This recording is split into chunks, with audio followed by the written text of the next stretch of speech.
Okay, so here's the secret for the one kick fight ender. Now obviously you're gonna need to practice this kick because you need power in the kick, and that's only gonna come with a little bit of time, to be perfectly honest with you. It will help if you've kicked a heavy bag a bunch of times so that you can throw this kick without thinking about the pain that it's going to cause your shin bone.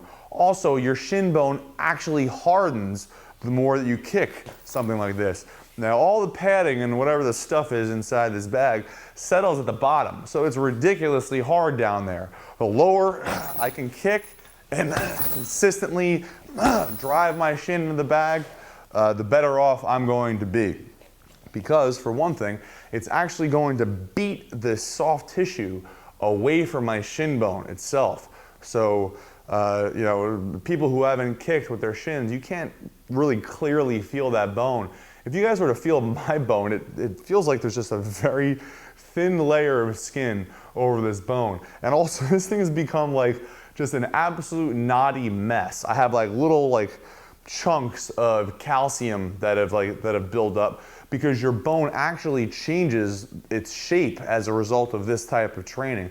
One of the things that my old coach used to do to me is he would take a rolling pin to my shins to break up those calcium chunks and to inspire the front of this thing to build more and to kill the nerves in my shins so I could throw this kick at anything with reckless abandon. Elbows, kneecaps, that guy blocks me with his shin, whatever, it's all good because I don't even have any nerves. So that's neither here nor there. All that really matters is the exact point of impact where you land this kick on that dude's thigh. Let's take a look at my quadricep muscles. Okay, this is my quadricep muscle. I hope you're impressed because I'm flexing as hard as I can. Oh yeah, that's much better. Anyhow, what I want you to take a look at is this is the outside head of my quadricep muscle. This little kind of teardrop shaped, yeah, you can see the teardrop shape better there. This teardrop shaped guy right here. Now, this thing has one little teeny tiny connection point that you can see right there. So if you're facing my leg, it's like just up and out of my kneecap. Right here you can see the inner quadricep. This is like a very clear, you know, kind of contoured version of it. This right here, this little zone, this little teeny tiny attachment point, that is where you want to kick if you want to end the fight in one kick to the leg. Look, this muscle is big and thick and fat and strong right up here. Down here, look, it's just a little teeny tiny attachment. So this thing is not meant to take massive impact, especially not the blunt force trauma that can be caused by, you know, hitting with a brutal jagged shin. So if you crush this little attachment point, the fight is over. A lot of times the guy will just collapse to the ground because he physically can't hold his weight up. If you crack that thing with one or two good strikes, you'll find that he can't get away from your attacks anymore, and he can't get anywhere near you because he can't push his weight forward onto that leg in order to attack.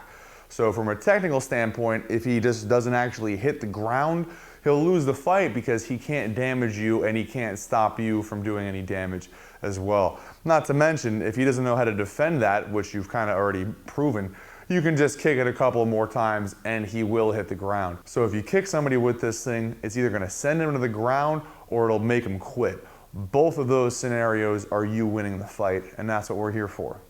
Now there's only one problem with kicking to this point in the leg. It happens to be very, very close to my kneecap, which is a really hard protective object, you know, for me, and that's certainly something that would hurt you to kick. And I only have to lift my leg a little bit. If you were aiming right here, I only have to lift my leg that much in order to shield the kick with my shin bone.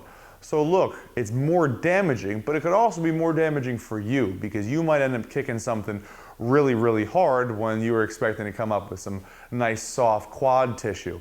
Kicking high is safer.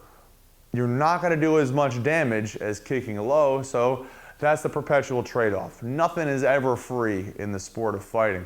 If you're going for it and you're going for it big, it's probably going to be putting you at risk to some degree. What I say you do is kick low on heavy bags, kick hard, take rolling pins to your shins, smack your shins with wine bottles. You know, actually, technically, don't try any of this stuff at home. This is a hypothetical recommendation. don't really do this stuff.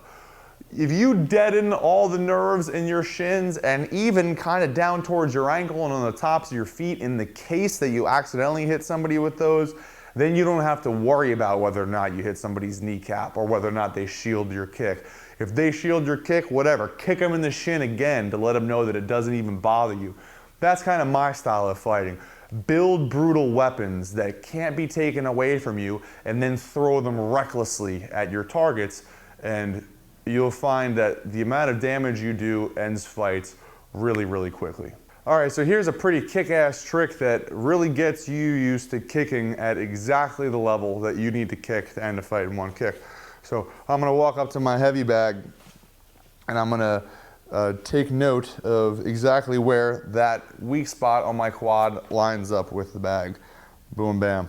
So that's right here. So I'm gonna keep an eye on that spot right there. And then I'm going to wrap a piece of white duct tape around this bag as soon as I'm able to peel it off of itself. Whatever. I'll get it done. I promise you that. And nothing's gonna stop me. So now that I have this bag wrapped, there's no question, there's no conjecture. Now when I look at this, my God, that looks really low to me. Like it just doesn't seem like that's where I should be kicking. But if you look at it, man, it really lines up. So a lot of times people kick the bag up here thinking that they're doing themselves a favor. What is that doing? That's like right on my hip bone. That's actually not gonna hurt at all. That's one of the few spots where you can kick me and I'll probably be completely unaffected. So if I now have this little white mark, I can be very honest with myself about the level that I need to be kicking whenever I'm throwing my roundhouse. Now the next level of this is to make sure you're kicking this without actually looking at it.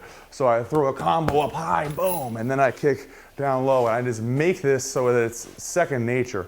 I don't want to have to sit there and look at that guy's thigh to line up where my kick is going, because then he's going to see it coming. I would much rather like just face mush somebody, just like, look up here, boom, and then I lay my kick in low. Please ignore the fact that I just blatantly looked where I was kicking. Now, as you're about to find as you go through the course, there are a number of different ways that you can roundhouse people, but if you apply the principles that you learned in the past couple of videos, you can continuously make sure you're smashing them into your opponent's vulnerable zones.